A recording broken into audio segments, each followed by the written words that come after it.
We all know the story of Chanukah. The Chashmonaim, they fight the Greeks, get the Beis Hamikdash back, purify the Beis Hamikdash, the Kalim, find the olive oil, and light the Chanukah, and stays lit for 8 days.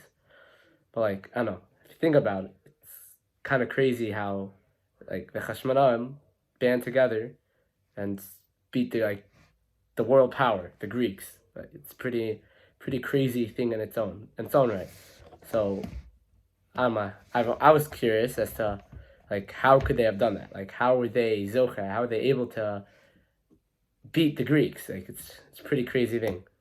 So we also have in Parshas Vayeshev, we learn about how the Shvatim have this sinna, this hate for Yosef, and it gets to the point where they literally throw him in a pit. Instead of killing him, they sell him as a slave to Mitzrayim.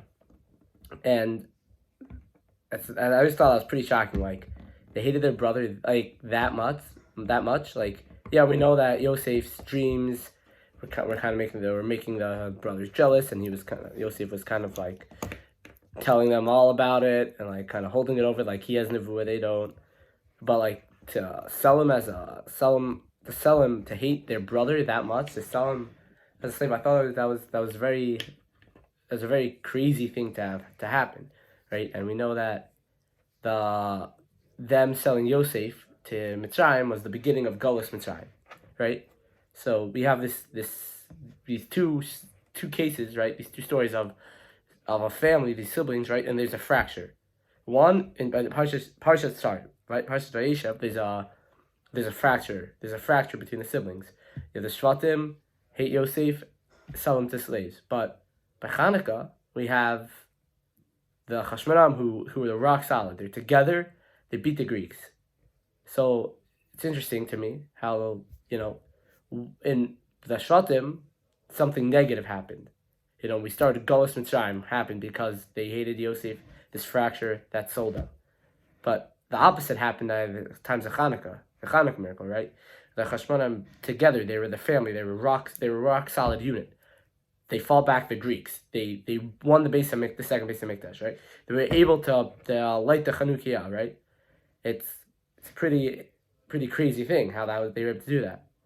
So my answer that I was thinking about kind of hit me when I was reflecting on a recent trip to America I had for my close friend from Mevaseret's wedding.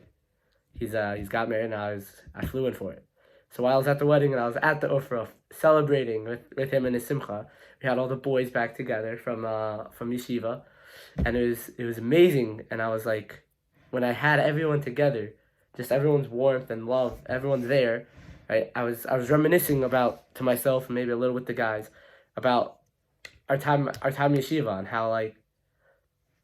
how everyone together in Shir and Seder, just the GOC. Rav Isaacson loves talking about that, the GOC, group-oriented chavra.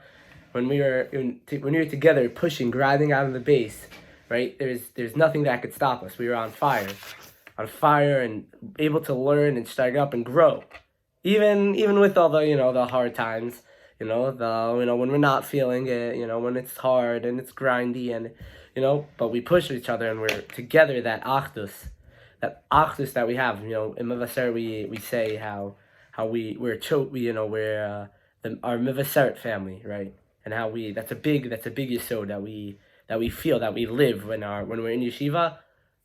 Yeah, and as a madrich, I see it every day. I see that and I love it. It makes that's what makes Mevaseret feel as home, as a home to us, I think. So that itself is the answer. How I think the Chashmonaim were zoche to be able to beat the Greeks, to get the Beis Hamikdash back, purify the Beis Hamikdash, because they had this ahava of each other and this love for Hashem and the Torah and all those things together that led them on the derech that Hashem wants for us.